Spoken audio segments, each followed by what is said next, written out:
वज़ीर आला पंजाब मरीम नवाज शरीफ हेड मोहम्मद वाला ब्रीचिंग पॉइंट पर पहुंची और सैलाबी सूरत हाल का जायज़ा लिया। तर्जुमान पंजाब हुकूमत के मुताबिक उन्होंने दरियाए बेले में फंसे ख़ानदान और उनके मवेशियों को खुद रेस्क्यू किया। मुतासरा ख़ानदानों ने इज़हार तशक्कुर भी किया।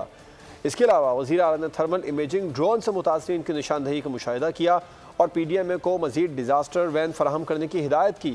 मुल्तान में तकरीबन 3,64,000 अफराद 1,20,000 से ज़ायद मवेशी बहिफाजत रेस्क्यू किए गए।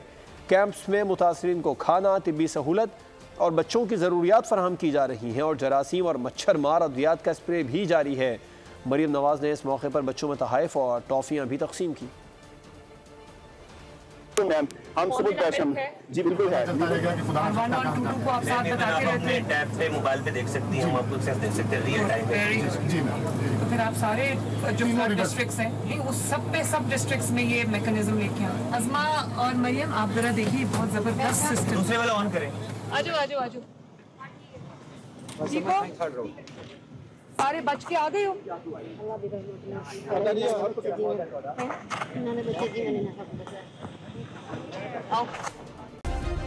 सब्सक्राइब करें और बेल दबाएं ताकि कोई खबर रह न जाए।